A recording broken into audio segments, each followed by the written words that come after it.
Selamat pagi semuanya, Ibu Guru dan teman-teman.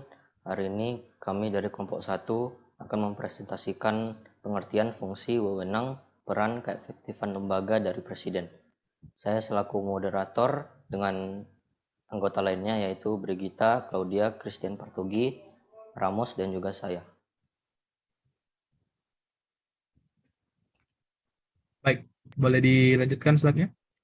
Nah, jadi, pengertian dari Presiden adalah pihak yang memegang kekuasaan negara untuk menjalankan undang-undang dan penyelenggaraan pemerintahan negara sebagaimana ditegaskan dalam pasal 4 ayat 1 UUD 1945. Presiden adalah penyelenggara pemerintahan tertinggi dan dalam melakukan kewajibannya, ia dibantu oleh seorang wakil presiden yang juga dipilih melalui pemilihan umum dan masa jabatan presiden adalah sepanjang 5 tahun. Dikembalikan kepada moderator.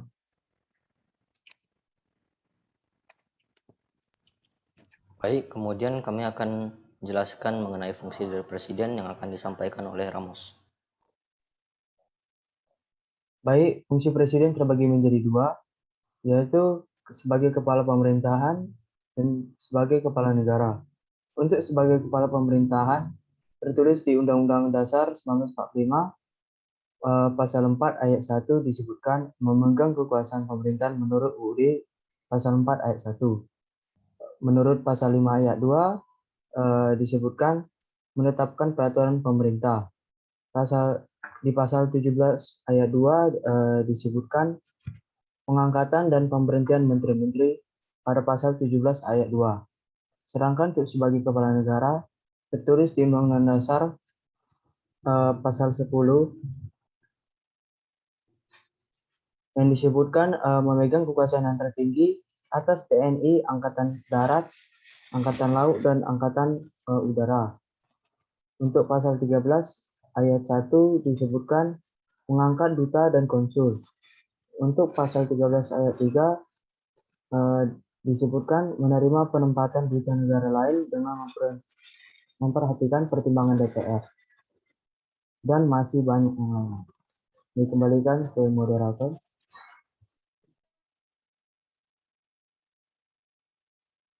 Baik, terima kasih Ramos. Selanjutnya, wewenang Presiden dan peran-peran Presiden yang akan disampaikan oleh Claudia. Selanjutnya ada wewenang dari Presiden. Yang pertama, berhak mengajukan rancangan undang-undang kepada DPR untuk akhirnya ditindaklanjuti berdasarkan Undang-Undang Pasal 5 Ayat 1. Yang kedua, berwenang memberi gelar, tanda jasa, dan tanda kehormatan lainnya yang telah diatur dalam Undang-Undang Pasal 15. Dan yang ketiga adalah berwenang menetapkan peraturan pemerintahan pengganti undang-undang jika dalam hal genting yang memaksa berdasarkan Undang-Undang Pasal 22 Ayat 1 dan masih banyak lagi.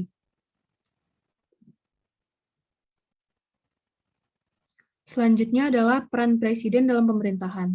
Yang pertama adalah merealisasikan undang-undang, yaitu mengatur pelaksanaan aturan-aturan yang ada di undang-undang. Yang kedua, mengatur. Hal ini dikerjakan untuk menggerakkan roda pemerintahan yang diketuainya. Dan yang ketiga adalah administrasi, meliputi segala kegiatan yang berhubungan terhadap urusan dengan kebutuhan publik. Saya kembalikan kepada moderator. Baik, terima kasih Claudia.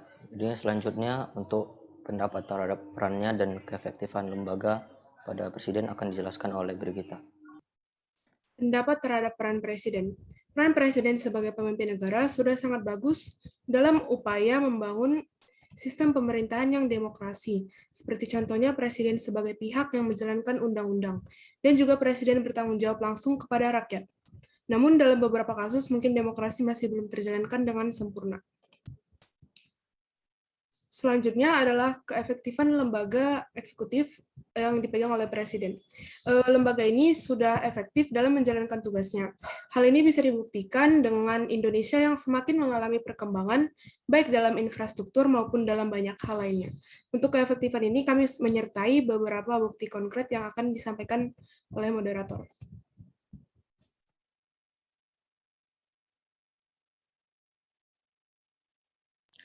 Jadi berikut adalah bukti konkret dari keefektifan lembaga dari Presiden.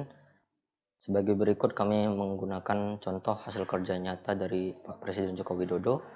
Beliau telah membuat beberapa hasil kerja nyata dalam beberapa bidang seperti bidang infrastruktur, bidang tanah, bidang bahan bakar minyak, bidang ekonomi, bidang kerjaan, dan juga aset negara.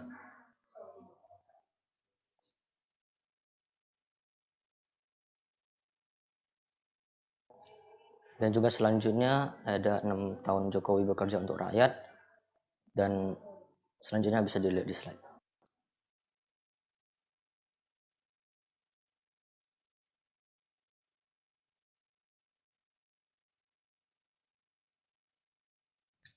Jadi sekian hasil kerja kelompok kami dari kelompok 1. Kami kelompok 1 mengucapkan terima kasih atas perhatiannya.